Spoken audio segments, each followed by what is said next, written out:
O programa Ponto de Vista preparou uma série de 3 programas para falar sobre o envelhecimento da população brasileira. No Brasil, o chamado bônus demográfico teve início por volta de 1970 e durou 50 anos, até o início desta década. O bônus demográfico é o período em que a proporção da população em idade ativa de 15 a 64 anos é maior do que a quantidade de jovens até 14 anos e de idosos ou pessoas com mais de 65 anos. Para entender melhor esse cenário, convidamos o especialista no tema, professor Alexandre Kalash. E além dele, foram ouvidos especialistas em diferentes áreas que estudam o tema. Espero que vocês gostem do programa. Professor Alexandre Kalash, seja muito bem-vindo à Câmara dos Deputados. Casa do Povo, sempre. É uma casa importante para essas questões de terceira e melhor idade? Como é que você pode responder à revolução da longevidade sem a legislação adequada? Claro que aqui é que as coisas têm que começar e evoluírem. E a gente está começando? O copo está meio cheio ou meio vazio? Nós já éramos para ter começado há muito mais tempo. Mas eu vejo agora um movimento. Nós temos que nos preparar. Não há nada que vai influenciar tanto o século XXI quanto a demografia. Há 25 anos que o único segmento da população que aumenta é o de 60 a mais. Nós vamos chegar em 2050 com mais do que o dobro do número de pessoas de 60 anos, que é a definição de velhice, dos 33, 34 que nós temos hoje. Vamos pular de 15% para 31%. Então, vai ser um grande desafio. Foi a maior conquista dos últimos 100 anos, poder sobreviver. A longevidade, não é isso? É a longevidade. E agora a gente vai ter que fazer dessa longa vida uma vida mais larga, com mais qualidade, com mais opções. E as coisas começam aqui, nessa casa, para que as políticas possam ser aprovadas e com pressa. Lembra do Betinho, que a fome tem pressa? Sim. O envelhecimento também. Se a gente não se preparar, o que pode não dar certo lá na frente? Primeiro de tudo, a economia. Porque se o único segmento que aumenta é o de 60 a mais, você tem que fazer tudo para dar oportunidade para essas pessoas experientes. Eu não estou falando de profissionais, eu estou falando da experiência acumulada do operário, do mecânico, do carpinteiro. Eu estou falando só no masculino, erro. Eu estou falando das mulheres que precisam aproveitar toda aquela experiência, a oralidade, o trabalho que elas fazem de cuidar, fazer com que tudo isso possa ser aproveitado para essa economia dar certo. Como é que você pode esperar que um país que vai envelhecer tão rapidamente, que lá pelo ano 2050 nós teremos um grande Japão, o país mais envelhecido do mundo hoje? O capital que um país tem, fundamental, é o capital humano. E esse capital humano, essa gente, é gente velha. Então vamos parar com essa implicância, com essa discriminação desenfreada. No Brasil, para ser bonito, você tem que ser jovem. Esticadinho, não pode ser careca, não pode ter cabelo branco, não pode usar óculos, tem que estar sempre sarado. E as mulheres sofrem ainda mais dessa tirania. Tem que estar enxutas, esbeltas. Então, não dá. A gente vai ter que dar um salto por cima, encontrar um caminho para o lado e aproveitar esse potencial enorme de pessoas que envelhecem, mas para isso é preciso que a gente pense em que estará alicerçada essa política que possa permitir tudo isso. O Brasil tem uma característica que difere de outros países. A gente envelheceu muito rápido. Parece que a gente não curtiu a nossa juventude, vamos assim dizer. Eu curti. Mas eu queria dizer o seguinte. O que é diferente é que os países já envelhecidos são os países desenvolvidos. Eles enriqueceram antes de terem envelhecido. À França foram necessários 145 anos para dobrar de 10% para 20% a proporção de pessoas idosas. O Brasil vai fazê-lo em 19. A França foram necessários esses 145 desde o século XIX, desde 1850, para chegar com 20% em 1995. O Brasil, de 2011 para 2030, vai fazer aquilo que a França fez em 145. Nós estamos aqui 19 anos. Nós estamos no meio desse caminho de 19 anos.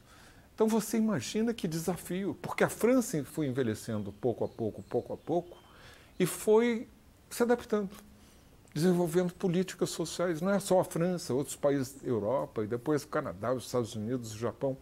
Essa é a grande diferença. Os países em desenvolvimento estão envelhecendo muito mais rapidamente. O Brasil está entre os 3 que mais rapidamente envelhecerão até 2050 e sem os recursos que esses países mais desenvolvidos tiveram para responder ao desafio relativo do envelhecimento.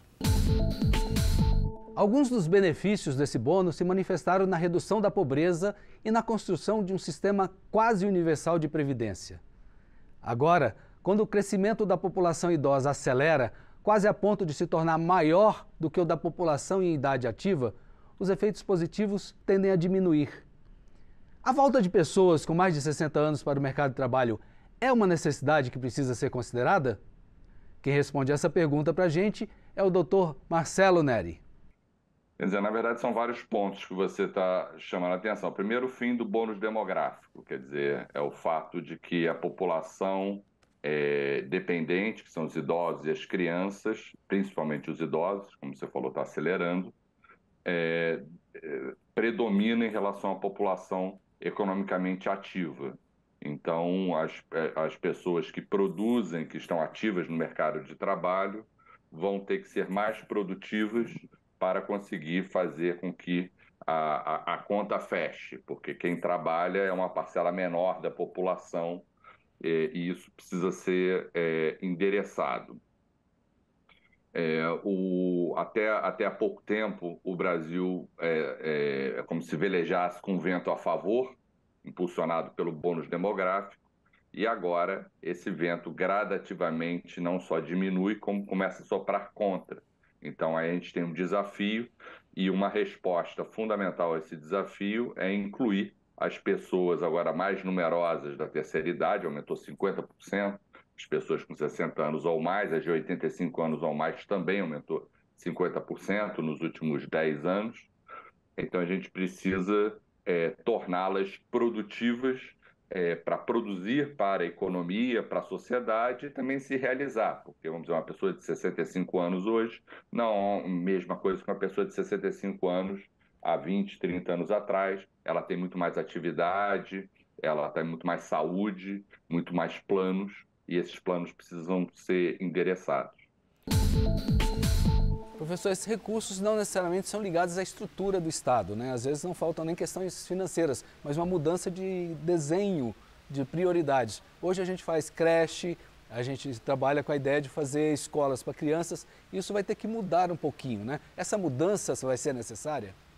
A primeira coisa que tem que mudar é cair a ficha, que envelhecer é bom, morrer cedo é que não presta. Então vamos abraçar o envelhecimento com entusiasmo. Eu tenho amigos de infância que já morreram há muito tempo. Eu não queria estar no lugar deles. Eu quero envelhecer, mas eu quero envelhecer com direitos. Eu não quero ir para o aposento, essa palavra que foi inventada no Brasil para traduzir de inglês, do alemão, de onde veio a noção da Seguridade Social, lá no século XIX, com Bismarck.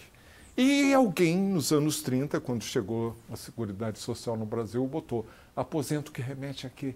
Remete àquelas casas antigas que tinha um quartinho lá no fundo onde metiam os velhos.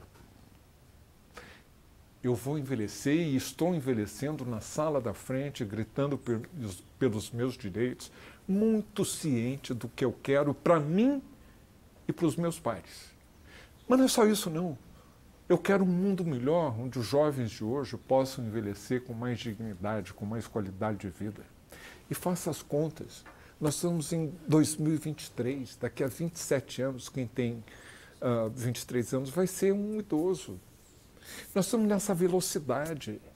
Tem que cair a ficha para o jovem que o que ele almeja é envelhecer. Eu estou em vantagem, cara. Eu já envelheci. Esse desafio eu já passei por ele. Mas, claro, quem é jovem espera e quer envelhecer. Mas envelhecer com qualidade de vida, isso significa com direitos, com saúde, com acesso a serviços, com acesso a entretenimento, à cultura, à arte, à comida. Porque nós temos muitos idosos dos 33 milhões no Brasil que estão passando fome. E uma coisa, essas pessoas idosas são também arrimo de família. Nós vimos isso na pandemia. Cada velhinho que morria era uma renda da família que ia embora. Porque a única renda regular que aquela família pobre tinha era aquela pensão. Faltava comida para o neto. Faltava alguém que pagasse eletricidade para o filho encontrar um bico. Faltava o mínimo para aquela cuidadora que, de repente, ficou desamparada. Então, a gente tem que pensar muito nisso. As pessoas idosas não são um problema, elas são parte da solução.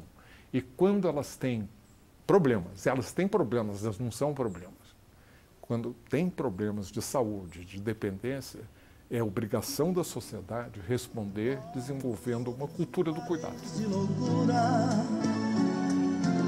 cuida que no naufrágio tu vive.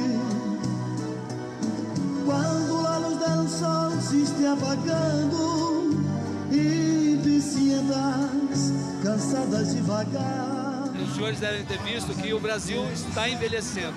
O IBGE trouxe os dados que a gente vai envelhecer mais e mais rápido.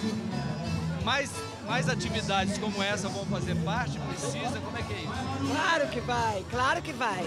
Isso é bom para a mente, para o corpo, para o espírito, para a parte social. Eu fico aqui encantada com pessoas muito mais velhas do que nós, que estão aqui, que podiam estar em outro ambiente, curtindo, dançando e divertindo. Eu fico encantada de ver. E eu acho que é assim que tem que ser, né? A gente tem que envelhecer com alegria, com felicidade, com saúde, com disposição. Professor, o que seriam direitos humanos dos idosos? Qual é essa definição? Explica para mim, por favor. O que modifica?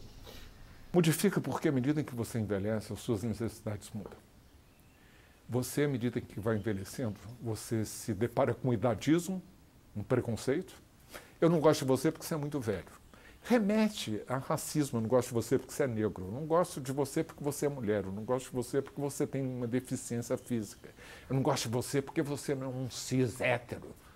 E agora, por cima de tudo, vem o idadismo. A pandemia, perversa como foi, ela nos fez um favor. Ela destampou, aflorou. Porque, claro, que as políticas que foram implantadas por um governo passado era de que deixa morrer, o mundo é dos mais fortes. Muito fraco. Vacina, não precisa de vacina, ficar gastando dinheiro, vão ficar sobrevivendo, vão ficar absorvendo recursos. Isso é direito.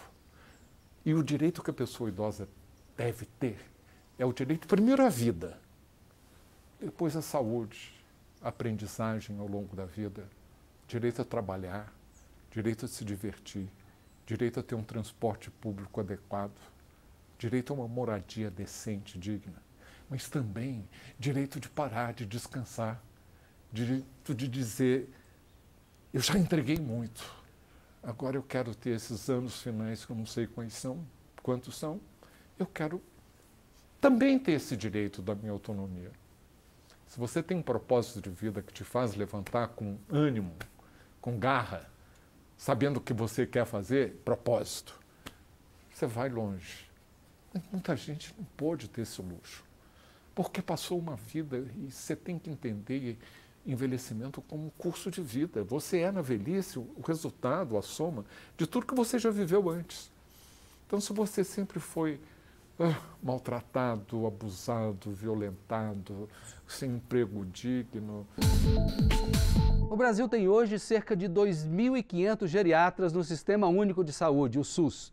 Número muito baixo se comparado ao que recomenda a Organização Mundial da Saúde.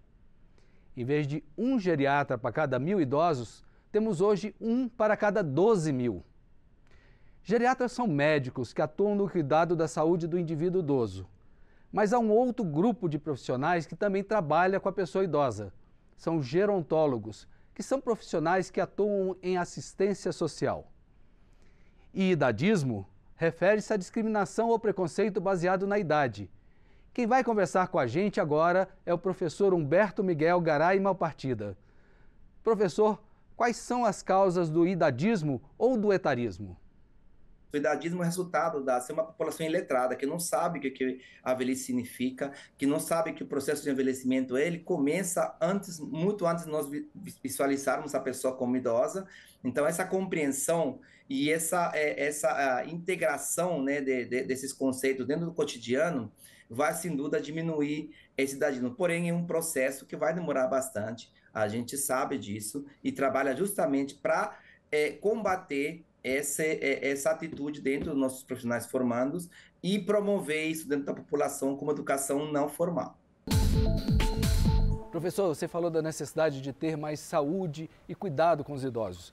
Isso está ligado a uma profissão que nós temos ainda um quadro muito baixo, quase incipiente, de geriatras e gerontólogos. Com a sua visão de mundo, com as suas experiências de outros países, o que o senhor sugere que seja feito aqui no Brasil para reverter ou para melhorar esse quadro? A revolução da longevidade, ela tem que ser acompanhada por uma coisa essencial, que é a revolução da educação. Não está acontecendo. E quando eu digo educação, estou falando de aprendizagem ao longo da vida, eu estou falando tanto para o mecânico de automóvel, que aprendeu tudo sobre mecânica quando tinha 20 anos, agora ele tem 45, não aprendeu eletrônica, ele se descuidou, mas não vamos também torná-lo culpado, porque, na verdade, ele é vítima da falta de políticas, até da empresa onde ele trabalhava, de não ter ensinado a ele eletrônica. Mas o resultado final disso é que ele abre o capô do carro, não entende nada. E aos 45 anos ele vai perder o emprego. E vai ter muita dificuldade para recuperar a mesma renda num outro emprego, inclusive porque não lhe vão dar. Ele vai ficar com trabalho precário, ele vai virar motorista de Uber. Você sabe o que isso significa? Você não tem direito, você não pode ficar doente, você não pode ter um seguro adequado. Você, se deixou de trabalhar hoje, renda zero. Então, essa uberização, essa precarização do trabalho não nos serve. Mas se aquele mecânico de automóvel tivesse tido um aprendizado ao longo da vida, ele teria aprendido a eletrônica e as outras coisas que são necessárias. Isso é função de políticas, não só do Estado, mas também das empresas. O setor privado também tem que acordar que o seu bem maior é o bem de gente e gente velha. Professor Marcelo Neri, quais são os desafios para que essas pessoas retornem ou passem mesmo a fazer parte do mercado de trabalho? Uma ação fundamental é essa ação de educação que você mencionou. A população de 65 anos ou mais, por exemplo, tem 3,3 anos de estudo menos do que a média da população, que elas foram para a época de idade escolar delas, foi há muito tempo atrás, onde o sistema escolar brasileiro era muito ruim.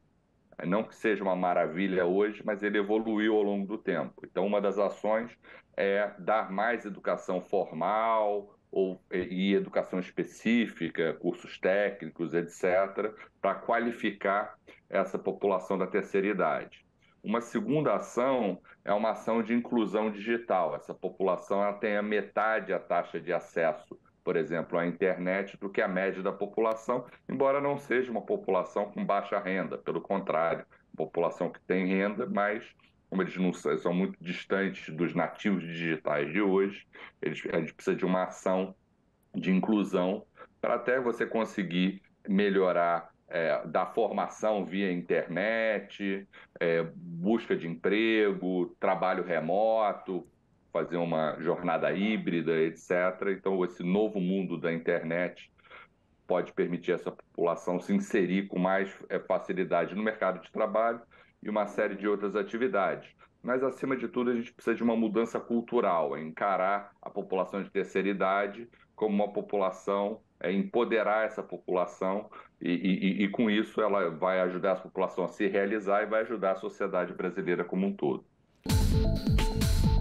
Qual foi o setor da economia que nos últimos 5 anos mais gerou emprego? De cuidadoras, mulheres, que passou de 3,7 milhões para mais de 5 milhões.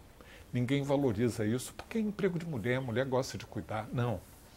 A mulher acaba cuidando por falta de opções.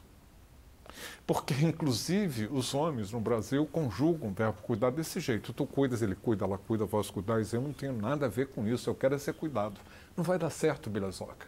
Você vai ter que entrar nessa equação, porque numa sociedade que envelhece tão rapidamente, o cuidado tem que ser plural. O Japão é referência no cuidado da pessoa idosa, porque para eles a velhice é sinônimo de sabedoria. Historicamente, o país sempre manteve uma posição passiva com respeito à migração, que consiste em receber trabalhadores estrangeiros, em vez de incentivar ativamente a imigração. E para manter o nível de serviços que é exigido pela população local, como de cuidadores de idosos, a saída tem sido contratar mão de obra estrangeira. Vamos conversar agora com Angélica Yonekawa. Ela é cuidadora de idosos lá no Japão. Angélica, o que é preciso estudar ou aprender para ser cuidador de idosos aí no Japão? Esse primeiro nível, apenas em 2 meses ela pode tirar o certificado, né? O nível mais avançado seria 2 anos, né? Onde a pessoa, além de estudar, fazer a prática, fazer a teoria, ela faz o estágio nos asilos, né? E presta um exame para o nível nacional, né? Uma carteirinha de nível nacional. Está tendo muita busca, né, dessas pessoas. Principalmente assim, jovens, né, que gostam desse tipo de trabalho, querem estudar. A maioria deles que já se formaram lá na escola já estão trabalhando já há mais de 3 anos, né?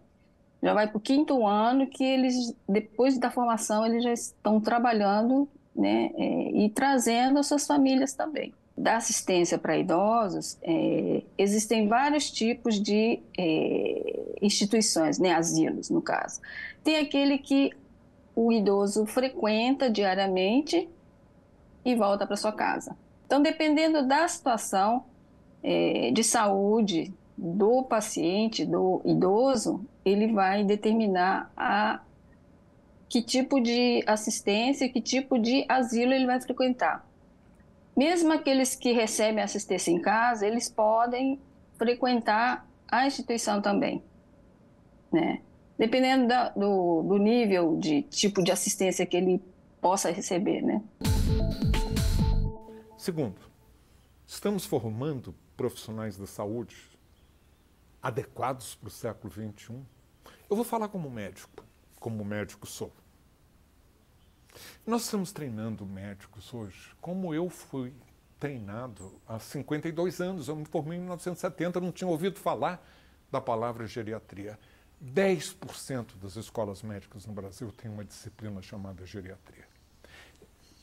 Ei, será que eu quero mais e mais geriatras? Até quero, mas a gente não vai formar geriatras. Nós temos um déficit de 28 mil. Temos 2.000 credenciados pela Sociedade Brasileira de Geriatria. Nós precisaríamos 30. Temos um déficit de 28 mil. Então a gente vai começar a formar, não vai nem atrair. E não vai ter capacidade, porque a gente não tem a disciplina em geriatria para poder formá-los. Mas mesmo que a gente tivesse, a gente em 10 anos formaria, sei lá, 10 mil. Mas aí o déficit já não seria de 28 mil, vai ser de 38 mil e por aí vai. Então o que a gente tem que fazer? Em que todos os profissionais da saúde, médico, enfermeira, fisioterapeuta, audiologista, o que seja, eles têm que aprender mais sobre envelhecimento. Porque você pode ser um gastroenterologista, um neurocirurgião, um especialista sofisticado em doenças cardiovasculares. Cada vez mais você vai lidar e tratar de pessoas idosas. Goste ou não goste? É melhor gostar, porque senão você vai se frustrar. Eu ouço isso. Ai, que manhã mais chata. Esse é o 10º velho que eu vejo hoje. Acostume-se. Qual o currículo básico? O que uma pessoa que vai trabalhar como gerontólogo precisa saber? Quais são as atividades do curso? O desafio da formação de profissionais na área de envelhecimento, longevidade, é um problema estrutural no Brasil. No Brasil e no mundo, principalmente países subdesenvolvidos, vamos chamar assim, mesmo que o termo seja questionável, porque primeiro, que historicamente houve menos pessoas envelhecidas e essa demanda tem sido acrescentada nos últimos tempos. Então, o interesse por isso não tem ainda a incorporação dentro do interesse dos jovens de fazer graduações que tenham como objeto de trabalho a população idosa, o envelhecimento. E isso tem sido um problema não só para a gerontologia, mas para a geriatria também, como você mostra nos números. Especificamente a gerontologia, por ser um campo muito mais novo que a geriatria, ela tem o problema de se definir como campo, né? Existe muita visão conservadora em relação ao que é o atendimento ao idoso, né? Que sempre para cuidar dele enquanto pessoa adoecida, enquanto pessoa com problema de saúde. E, na verdade, a gerontologia foca numa visão integral da pessoa que possa, inclusive, melhorar essa saúde física, olhando para outras dimensões que toda pessoa tem, não apenas o corpo, né? Então, nossa formação biopsicossocial, que a gente espera dar e dar para os nossos estudantes, realmente um desafio para a compreensão do que é uma profissão. E, claro, a regulamentação, que também é um problema muito sério para a gerontologia no Brasil, a regulamentação da profissão do gerontólogo, né? E trate de aprender mais sobre envelhecimento, porque é muito difícil você gostar daquilo que você não conhece. Então você tem que gostar, e para poder praticar a sua profissão com gosto, com satisfação de trabalho, já que não te ensinaram durante a sua formação na graduação, vá buscar, vá lá, aprender online, vá aprender sobre anatomia, fisiologia, patologia, interação de medicamentos, a dosagem dos medicamentos, a apresentação das doenças, tudo muda à medida que a gente envelhece. Então você aprende anatomia, naquele atlas que você abre, encontra um homem no apogeu da sua força física aos 25 anos, com todos os nervos e os músculos, tudo bonitinho. E depois você vai encontrar o fígado de uma mulher obesa de 88. Você não sabe que infarto do miocárdio numa pessoa muito idosa não dói. Se você não sabe disso, você vai comer mosca. Se você não fez o diagnóstico, não vai tratar direito. Então, veja por que a iatrogenia, que é iatros, que vem do grego, médico. Então, são as causas de falhas ou morte causadas por erro médico. É a segunda ou terceira causa de morte no Brasil. Mas só que não. Mas aqui está agudo, porque a gente não está formando profissionais para o século XXI. Nós estamos formando profissionais da saúde para o século XX.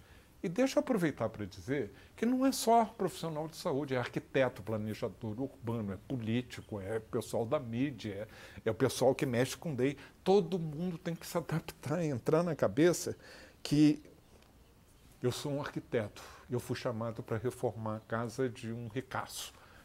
Ele está com 78 anos. Eu tenho que pensar nessa casa onde ele pode ser que viva mais 20. Então, a porta do banheiro não pode abrir para dentro, porque se ele cair, ele está ali dentro, e um piso escorregadio, tem que botar barra, tem que botar tudo baixinho para ele apanhar. Ah, não, mas ele está bem hoje. Você não sabe se ele vai estar bem daqui a 5 anos. Você tem que estar de olho no futuro, porque o envelhecimento obriga a isso. Professor, o senhor falou em algum momento que as pessoas têm que ser mais produtivas na melhor idade, na terceira idade. O senhor traz uma vivência lá de fora, lá a questão é diferente, as pessoas já estão acostumadas a trabalhar até mais tarde. Para um efeito comparativo, o que é possível trazer dessa experiência que o senhor conhece melhor? O que a gente pode fazer aqui no Brasil? O que é necessário para fazer uma adaptação? No contexto de trabalho, nós não estamos bem. Nós temos pesquisas mostrando que 90% delas não estão recrutando pessoas com mais de 50 anos. Nós ainda temos no setor público uma aposentadoria muito precoce. Já foi pior. Então nós temos que perceber que essas pessoas idosas vão fazer falta na cadeia produtiva. E que a gente tem que fazer isso, como eu disse antes, com muita sensibilidade para não castigar quem nunca teve qualidade no trabalho, qualidade de prazer, de poder ir ao trabalho, saber que você está fazendo alguma coisa legal. Você tem que fazer isso com essa sensibilidade. Por exemplo, numa planta industrial em que o chão é de cimento, você pode substituir por madeira, você não vai ter tanta pressão no seu joelho. Na hora de montar um carro, uma peça, em vez de você dobrar, você vai ter um banco ergonométrico que vai poder ajudar a sua coluna, e essa coluna vai durar mais tempo. Então, você tem que ter políticas e práticas que sejam realmente amigas, não só do idoso, mas daquele que será o idoso. Levar alegria ao idoso, que é uma pessoa que realmente já viveu bastante, né, tem muita experiência, e dar um pouco de alegria, né, e felicidade para que eles se sintam felizes, né, que é isso que a gente aprende dentro desse trabalho de cuidador também, né. Se você quer ser bem cuidado, você tem que cuidar bem das pessoas. Isso que a gente aprende e que os alunos lá também aprendem, que o idoso, se você cuidar bem, né, isso vai voltar para você também. Cuidar dele como se fosse você. Se pôr no lugar dessa pessoa. Esse que é ser um bom cuidador. Professor, o senhor se sente velho? O senhor se considera um velho? E eu agora falei, velho. Isso é uma coisa que eu faço questão hoje de me definir. O que você é? Médico, professor? Eu sou um velho. Que maravilha poder ter a oportunidade de envelhecer. Metade dos meus colegas de turma já se foram.